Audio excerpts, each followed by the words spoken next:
제가 한 구절, 여러분 한 구절 교독하시겠습니다. 아이가 자라매 젖을 떼고 이삭이 젖을 떼는 날에 아브라함이 큰 잔치를 베풀었더라. 사라가 본즉 아브라함의 아들 애굽 여인 하갈의 아들이 이삭을 놀리는지라.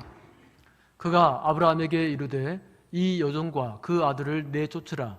이 종의 아들은 내 아들 이삭과 함께 기업을 얻지 못하리라 하므로 아브라함이 그의 아들로 말미암아 그 일이 매우 근심이 되었더니 하나님이 아브라함에게 이르시되 내 아이나 내 여종으로 말미암아 근심하지 말고 사라가 내게 이른 말을 다 들으라. 이삭에게서 나는 자라야 내 씨라 부를 것임이니라.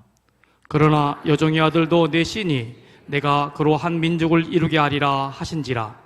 아브라함이 아침에 일찍이 일어나 떡과 물 한 가죽 부대를 가져다가 하갈의 어깨에 메어주고 그 아이를 데리고 가게 하니 하갈이 나가서 브엘세바 광야에서 방황하더니 가죽 부대의 물이 떨어진지라. 그 자식을 관목덤물 아래에 두고 이르되 아이가 죽은 것을 차마 보지 못하겠다 하고 화살 한바탕 거리 떨어져 마주 앉아 바라보며 소리내어 우니 하나님이 그 어린아이의 소리를 들으셨으므로 하나님의 사자가 하늘에서부터 하갈을 불러 이르시되 하갈아 무슨 일이냐 두려워하지 말라. 하나님이 저기에 있는 아이의 소리를 들으셨나니 일어나 아이를 일으켜 내 손으로 붙들라. 그가 큰 민족을 이루게 하리라 하시니라. 하나님이 하갈의 눈을 밝히셨으므로 샘물을 보고 가서 가죽 부대에 물을 채우다가 그 아이에게 마시게 하였더라. 하나님이 그 아이와 함께 계심에 그가 장성하여 광야에서 거주하며 활 쏘는 자가 되었더니 그가 파란 광야에 거주할 때에 그의 어머니가 그를 위하여 애굽 땅에서 아내를 얻어 주었더라. 아멘. 할렐루야. 오늘 찬양대 가사가 참 좋네요. 어머니의 기도 너무 좋습니다. 찬양도 잘하고 남자 목소리가 오늘 너무 좋은 것 같아요. 할렐루야. 오늘은 우리가 교회가 지키는 어버이 주일입니다. 예전에는 어머니 날, 어머니 주일이었는데 남자들이 데모를 해서 왜 우리는 아버지를 빼냐고. 아버지가 하는 일은 애들 혼내키는 일, 술 먹고 주정 부리는 일, 뭐 도움이 되는 일은 별로 없잖아요. 그런데도 우리가 말할 때는 아버지 날 낳으시고 어머니 날 기르시고 그 바뀌었는데도 어떻게 아버지가 나를 낳으셨다고 그럴까? 어쨌든지 아버지들이 기둥이고 또 아버지가 없는 세상은 고통스러운 세상이죠. 그러나 깊이 들어가 보면 그 어머니의 수고가 없이는, 어머니의 희생이 없이는 우리가 존재할 수 없는 것을 보게 됩니다. 오늘날도 미국에서는 이 Mother's Day라고 어머니의 날이 있습니다. 여러분, 어머니의 희생은 아무리 이야기를 해도, 아무리 논해도 다 알 수 없는 게 어머니의 희생입니다. 위대한 인물들이 만들어진 뒤에는 반드시 그 어머니의 희생과 헌신이 있었다는 사실을 우리가 알 수 있습니다.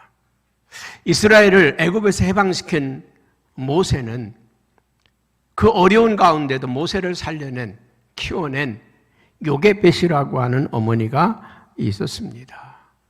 디모데 뒤에도, 어거스틴 뒤에도, 우리 감리교회를 창시한 존 웨슬레 뒤에도 어머니들이 있었습니다. 어떤 어머니를 만나느냐에 따라서 자녀가 위대한 인물로 만들어지기도 하고 때로는 힘들고 어려운 삶을 살게 되기도 합니다. 록펠러라고 하는 세계 최고의 부자였던 락카펠러라고 하는 이 사람은 바로 어머니의 믿음과 신앙의 유산으로 세계 최고의 부자가 되고 또 하나님을 가장 잘 섬긴 인물이 되었다고 합니다. 록펠러의 어머니는 10가지의 교훈을 그 아들에게 주었다고 합니다.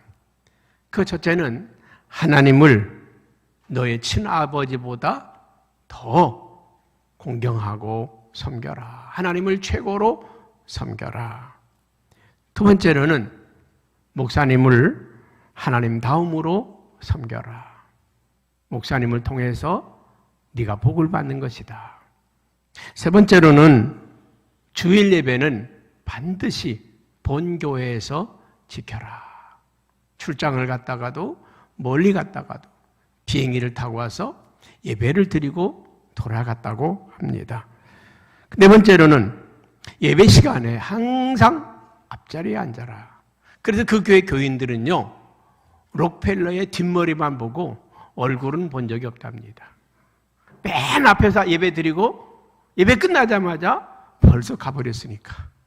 왜? 너무 바쁘니까 또 사람들과의 시간을 줄이기 위해서.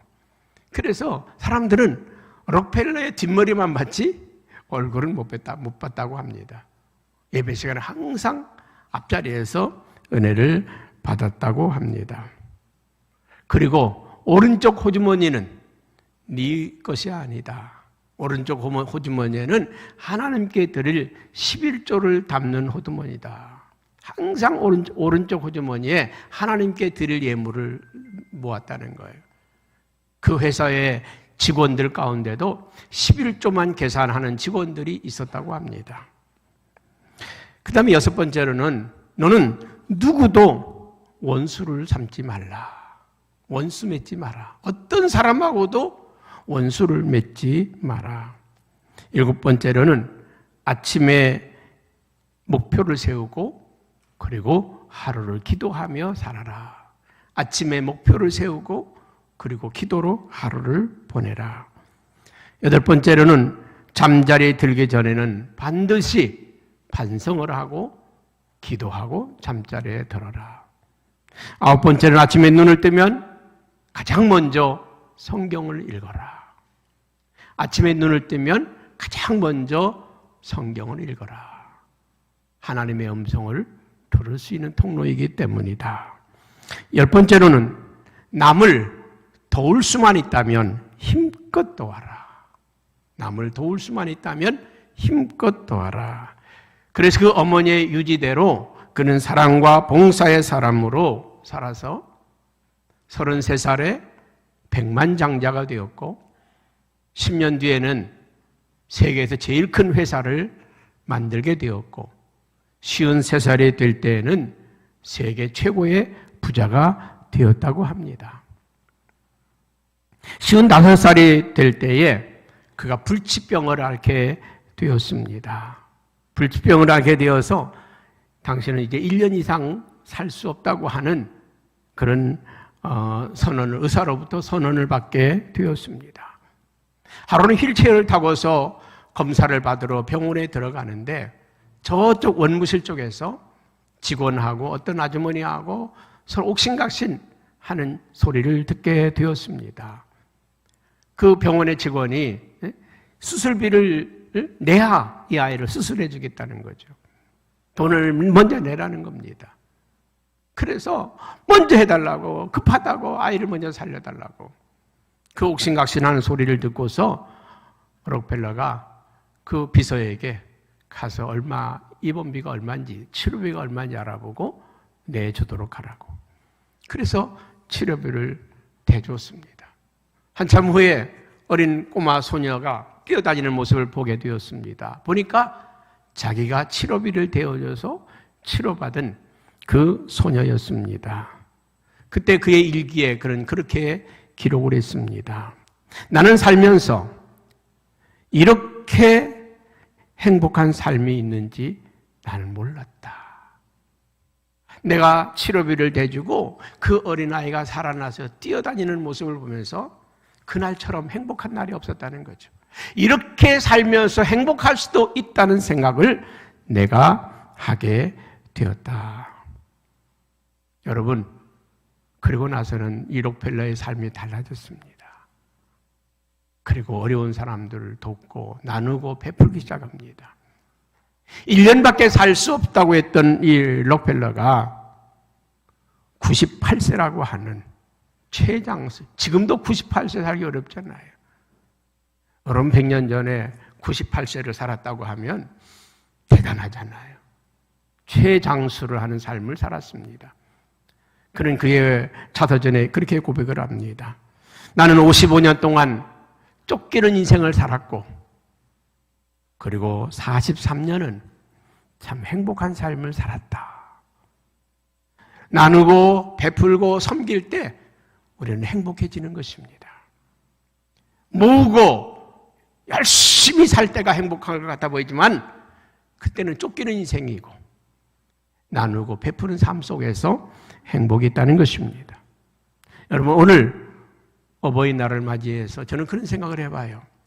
이 세계에서 가장 훌륭한 어머니들이 사는 나라가 어느 나라일까? 어느 나라 같아요? 맞아요, 대한민국에. 이 대한민국의 어머니들 같은 어머니는 전 세계에 없어요. 전 세계에 없습니다. 가장 훌륭한 어머니들이죠. 귀한 어머니들입니다. 저는 오늘 이 어머니의 눈물에 대해서 생각을 해봅니다. 저는 요즘 속으로 흐르는 눈물이 무척 많아졌습니다. 우리 자녀들의 미래의 세대를 생각하면 눈물이 나요. 예수님께서 십자가 지고 가시면서 나를 위해 울지 말고 너희와 너희 자녀를 위해서 울어라. 우리 자녀들이 살아갈 미래, 우리 자녀들이 살아갈 미래. 여러분, 우리나라 빚이 천조죠. 천조를 넘었습니다.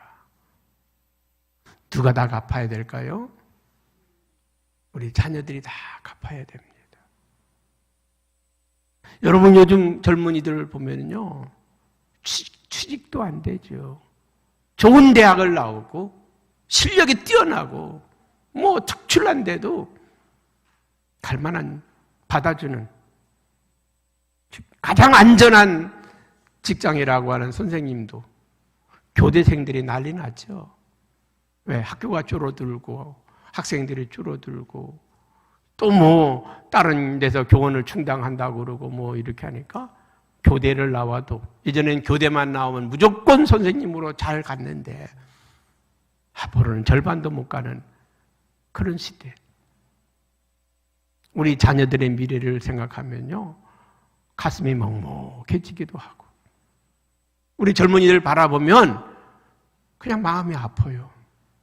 얘들의 미래가 얼마나 힘들까. 앞으로는요, 젊은이들이 한 사람이 뭐 6명을 섬겨야 된다잖아요. 6명을. 엄마, 아빠뿐만 아니라 할머니, 할아버지, 증조 할머니, 할아버지께 살아서 우리 너무 오래 살지 말자고요. 100살까지만 살아요. 증조 할머니, 증조 할아버지까지도 섬겨야 되는 우리 자녀들 세대가 되어가고 있다는 거죠. 우리 자녀들의 미래를 보면 안타까운 생각이 들어요. 요즘 우리 성도들의 가정과 삶을 보면 또 마음이 아파져요. 얼마나 어려운 때 얼마나 힘들게 살아가고 있을까? 잘 버틸까? 잘 이겨낼까? 그런 안타까운 마음이 무척 들어갑니다. 오늘 창세기 21장 8절에서 21절에 보면 광야에서 울부짖는 한 엄마의 모습을 발견하게 됩니다. 이 여인은 하갈이라고 하는 여인입니다. 사라의 몸종이죠.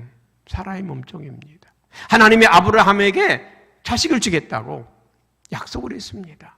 그런데 아브라함의 나이가 90이 넘어가도 100살이 가까워도 이게 자식을 낳을 기미가 보이질 않는 거예요.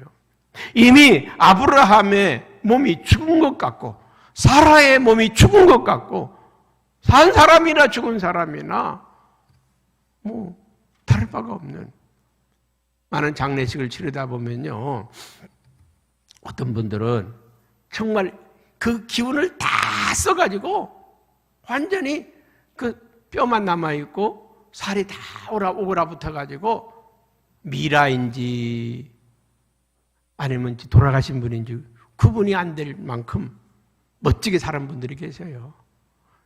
그걸 보면서 아이고, 권사님은 어떻게 하나님이 주신 기력을 다 쓰고 가요? 보통 사람들은 50%도 못 쓰고 가는 사람이 많은데 어떻게 권사님은 다 쓰고 가요? 자기 몸에 있는 기력을 다 소비하고 촛불이 사라지듯이 가신 분들도 계셔요.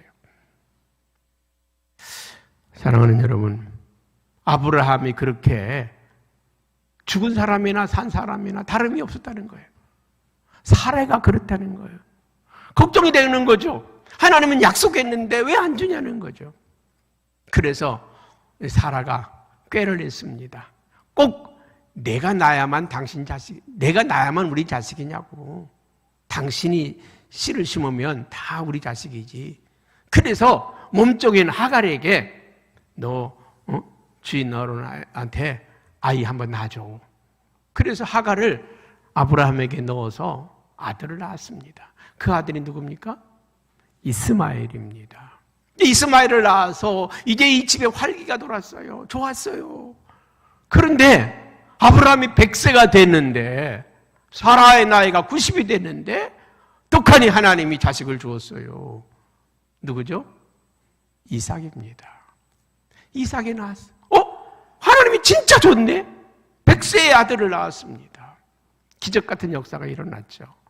어느 날 이스마엘이 뛰어다니고 이제 이삭이 아장아장 걸어가는데 근데 이 이스마엘이 이삭을 가지고 노는 거예요. 조롱하는 거예요. 밀치기도 하고 막 까불기도 하고. 그랬더니 엄마 사라가 그걸 보고 화가 난 겁니다. 그리고는 아브라함에게 쫓아가서 당신 말이야, 저 몸종 하갈이 낳은 이스마엘이 지금 이삭을 괴롭히고 있다고. 당장에 내쫓으라고. 저 몸종하고 이스마엘 때문에 내가 못 살겠다고. 우리 아이가 다치겠다고. 내쫓으라고. 고민하던 아브라함은 결정을 내렸습니다. 하갈과 이스마엘을 내쫓기로. 그리고 어느 정도의 식량과 물 한 푸대를 담아서 짊어지어주고 떠나라고. 너희는 이제 나가야 되겠다고 내보냅니다. 광야로 나가서 먹을 거 다 먹고 나서 그 물을 다 소비하고 나니까 이제는 죽게 된 거예요. 부엘세바 광야를 헤매이다가 이제 먹을 것도 다 떨어지고 물도 떨어지고 더 이상 살아갈 방법과 기력이 없어지게 되니까 이 어린아이 이스마엘을 가시덤불나무 밑에다가 눕혀놓고 그리고 한 100m쯤 떨어져서 이 여인이 탄식을 하는 거죠. 하나님 앞에 부르짖고 울부짖고 기도하는 겁니다. 16절에 보니까 이르되 아이가 죽는 것을 차마 내가 보지 못하겠다. 이 아이가 죽는 것을 내가 차마 보지 못하겠다. 그리고 화살 한바탕 거리쯤 떨어져 마주 앉아 바라보며 소리내어온다. 죽어가는 이 이스마엘을 바라보면서 이 어머니가 탄식을 하며 우는 거죠.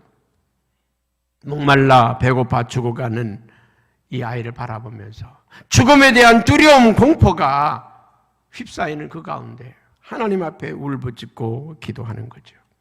여러분, 어머니의 기도는 위대합니다. 어머니의 눈물은 위대합니다. 하나님은 오늘 이 여인의 눈물의 기도를 들으셨다는 거예요.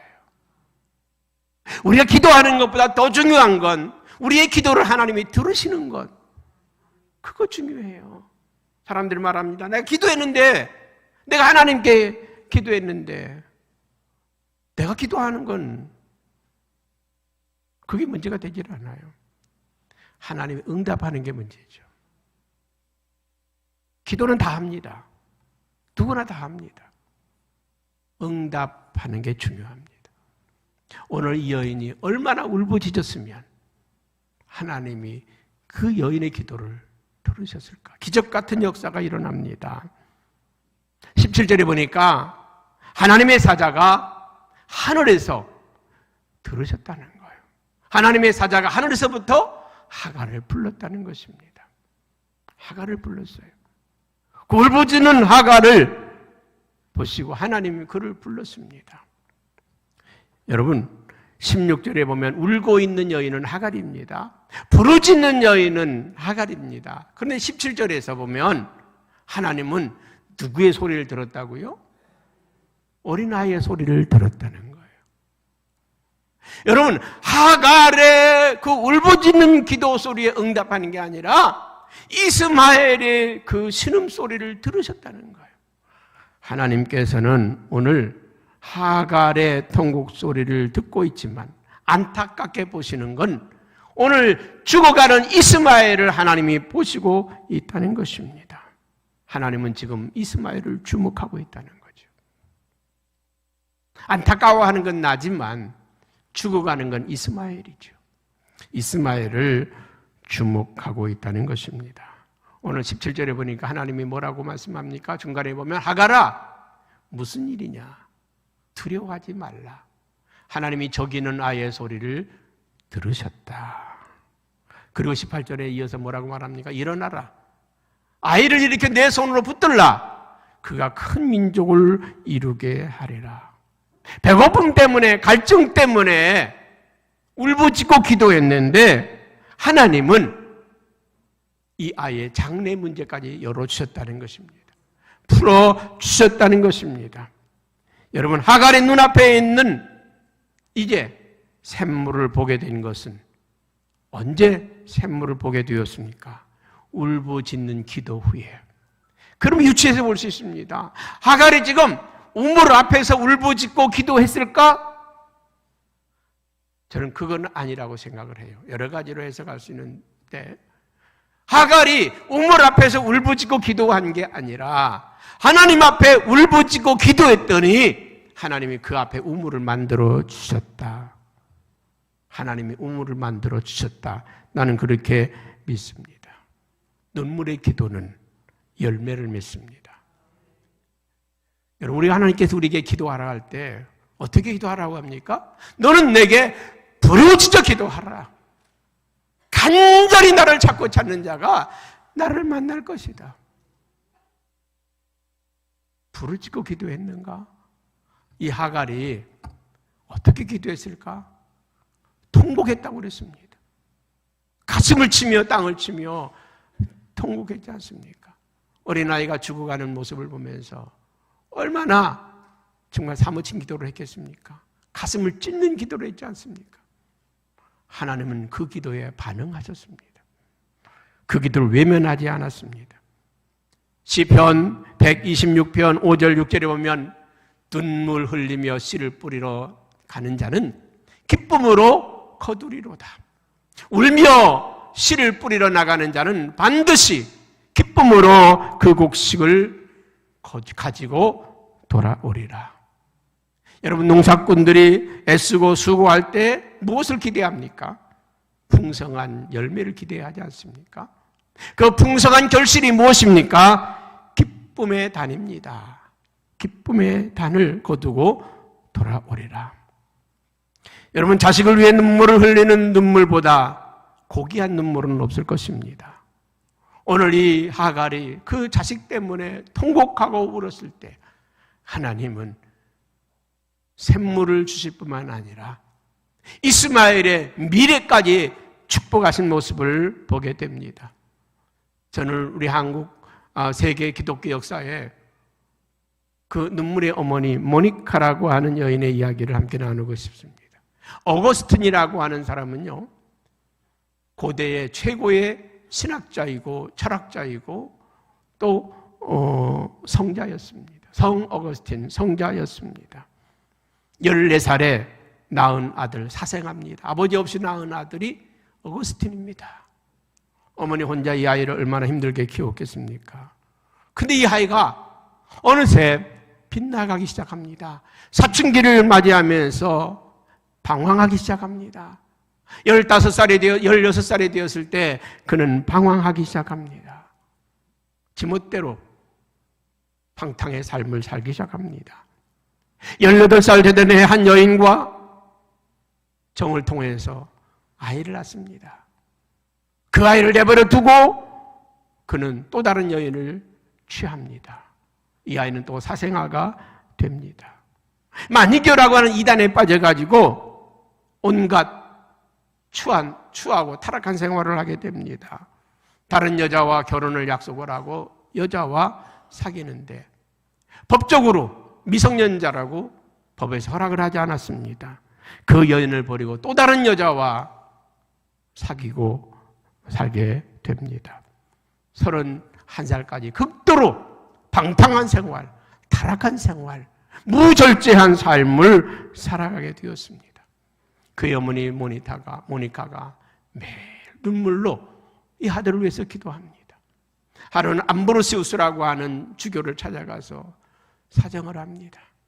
주교님, 우리 아들 좀 살려주세요. 어떻게 우리 아들 좀 바르게 살 수 없을까요? 부탁을 하고 사정을 합니다. 그 어머니의 간절한 그 눈물을 보면서 암브로시우스 주교는 이렇게 말씀을 합니다. 어머니, 돌아가세요. 당신이 살아있는 한은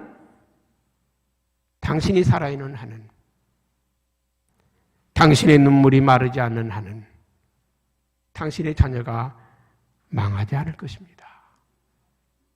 당신이 살아있는 한은, 당신의 눈물이 마르지 않는 한은, 당신의 기도가 멈추지 않는 한은 이 아이 망하지 않을 겁니다. 얼마나 그 어머니가 눈물로 간절히 기도했으면 그런 말을 했겠습니까? 어느 날 어거스티니가 32살이 되던 날이었습니다. 그 어머니가 기도를 시작한 지 16년째 되는 날이었습니다. 그 어머니가 56살에 죽었는데 1년 전에, 죽기 1년 전에 어느 아침에 창문을 열고 밖을 내다보는데 아이들이 밖에서 노래를 부릅니다. 근데 그 노래가 로마서 13장 11절에서 14절에 있는 말씀이었습니다. 너희가 이 시기를 알거니와 지금은 자다가 벌써 깰 때가 되었다. 이는 이제 우리의 구원이 처음 믿을 때보다 가까웠습니다. 밤이 깊고 낮이 가까웠으니 그러므로 우리가 어둠의 일을 벗고 빛의 갑옷을 입자. 낮에와 같이 단정히 행하고 방탕하거나 술 취하지 말며 음란하거나 호색하지 말며 다투거나 시기하지 말고 오직 주 예수 그리스도로 옷 입고 정욕을 위하여 육신의 일을 도모하지 말자. 어린 아이들이 이 노래를 막 부르고 있는 거예요. 그 노래 소리를 들은 그 순간 뭔가 가슴에 불방망이 같은 게 내리쳐집니다. 이제는 밤이 깊고 낮이 가까웠으니 어둠의 옷을 벗고 빛의 옷을 입자. 이제는 음행과 방탕과 타락한 거 다 벗어버리고 새 삶을 사자. 이 어린 아이들의 노래소리를 들으면서 가슴이 무너지는 걸 경험합니다. 그리고 그 자리에 무릎을 꿇고 통에 자복을 하고 어거스틴이 거듭나는 역사를 경험하게 됩니다. 그 나중에 쓴 책이 고백록이라고 하는 책이 있습니다. 뭐라고 얘기를 하느냐 하면 나는 그곳에서 빠져나오려고 무진 애를 썼다. 노력을 다했다. 그러나 더욱 무겁게 나를 쓰레기 더미 속으로 나를 쳐눌렀다. 나는 그 방탕한 생활에서, 타락한 생활에서, 무절제한 생활에서, 이단의 구렁텅이에서 빠져나오고 싶어서 무지무지 노력했다. 새 삶을 살고 싶어서 무지 노력했다. 그러나 내 마음대로 안 됐다. 그럴수록 나는 더 깊은 수렁으로, 더 깊은 늪으로 빠져들어갔다. 나를 그곳에서 끌어내어 준 것은 어머니의 기도였다. 어머니의 기도였다. 어머니의 기도가 없으면 지금도 나는 그 쓰레기통에서 허우적거리고 있었을 것이다. 그게 어거스틴의 고백록에 나오는 이야기입니다. 어머니의 기도가 없었다면 아직도 나는 쓰레기 더미에서 허우적거리고 있었을 것이다. 어머니의 기도 때문에 나는 오늘 새 사람이 되었다. 여러분, 어머니의 기도는 이렇게 위대합니다. 과외시켰다고, 좋은 대학 보냈다고 우리 자녀들이 잘 될까요? 아닙니다. 돈으로 자식을 훌륭하게 만들 수가 없습니다. 어머니의 눈물의 기도가 우리 자녀들을 바르게 세웁니다. 어머니의 기도가 우리 자녀들로 하여금 바르게 서도록 만듭니다. 오늘 우리가 흘려야 될 눈물, 오늘 사는 우리의 현실을 보세요. 우리가 앉아서 효도받을 수 있는 때인가? 아닙니다. 저는 그렇지 않다고 생각해요. 자식이니까 효도해야 되고, 내가 너를 어떻게 키웠는데, 나 힘에 빠졌으니까, 늙었으니까 나한테 효도해라. 그럽니까? 얼마 전까지 우리는 3포 세대, 5포 세대란 말이 있습니다. 3포 세대가 뭡니까? 연애와 결혼과 출산을 포기했다는 거 아닙니까? 5포 세대는 거기에다가 내 집 장만하는 것, 그거 다 포기했다는 거죠. 미래도 포기했다는 거 아닙니까? 7포는요, 꿈도 포기하고 희망도 포기했다는 거 아니에요? 요새는 N포 세대라고 합니다. 모든 거 다 포기했다는 거예요. 우리 자녀들이 지금, 우리 자녀 세대가 그렇습니다. 결혼하는 거, 연애하는 거, 집 장만하는 거 다 포기했다는 거예요. 꿈도 희망도 미래도 다 포기했다는 거예요. 우리 자녀들이 지금 그런 세대가 되어가고 있습니다. 여러분, 우리 아이들이 사는 걸 보세요. 얼마나 힘들게 살아가고 있는가. 우리 자녀들이 살아가는 게 얼마나 힘들게 살아가고 있는가 생각해 보십시오. 그런 자녀들에게 효도하라고 어떻게 우리가 말을 하겠습니까? 정말 우리가 흘려야 될 것은 이 자녀들을 미래를 바라보며 우리가 다시 울어야 되지 않겠습니까? 이 아이들이 살아가는 세상이 하나님의 축복의 세상이 되도록, 하나님의 은혜가 임하도록, 하갈이 울부짖는 기도에 하나님께서 마실 물을 주실 뿐만 아니라 이스마엘의 미래까지 열어주셨던 것을 우리가 보게 됩니다. 회복의 첫걸음은 기도라고 생각합니다. 우리가 눈물로 기도할 때 우리의 무너진 가정이 회복될 것이고, 우리의 자녀들의 미래가 세워질 것이고, 우리 교회가 살아날 것입니다. 우리 나라가 살아날 것입니다. 난 앞으로 우리 자녀들 보면서 이 나라 걱정이 돼요. 어느 때부터인가 이 나라가 반쪽이 되어가지고 좌우로 나누어가지고 언제까지 싸울까요? 언제까지 싸울까요? 나는 국회 없애는 나라 되었으면 좋겠어요. 정치하는 사람들 다 사라졌으면 좋겠어요. 우리나라 정치만 없으면 다 잘 된다잖아요. 세워졌더니 다 네 편, 내 편 편가르게 하고 나라 망치는 일들만 하잖아요. 부족해도 대통령은 감싸야 되고, 그래도 우리나라 자유를 지켜내야 되는 나라 아닙니까? 여러분, 우리 자녀들이 이런 세상에서 앞으로 살아갈 걸 생각하니까 먹먹하잖아요.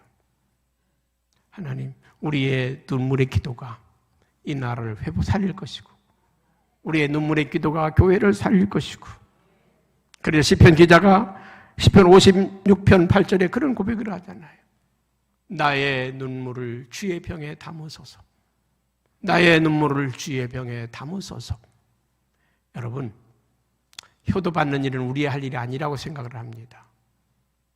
우리는 끝까지 우리 자녀들의 세대가 하나님을 잘 섬기고 믿음으로 살아주고, 난 그게 효도라고 생각을 해요.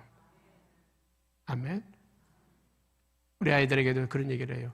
야, 엄마 아빠 걱정하지 말고 너네만 잘 살아주면 그게 효도야. 나한테 와서 손 벌리지만 않아줘도 그게 효도야. 잘 살아주면 싸우지 않고 잘 살고 걱정 없이 잘 살아주면 그게 효도다. 여러분, 우리는 자녀들에게 기대하지 마십시다. 잘 살아주면 그게 효도라고 생각하세요. 잘 살아주면. 앞으로 우리 자녀들의 세대에 하나님의 축복이 있도록 우리가 기도하는 우리 부모님들이 되기를 축복합니다. 기도하겠습니다.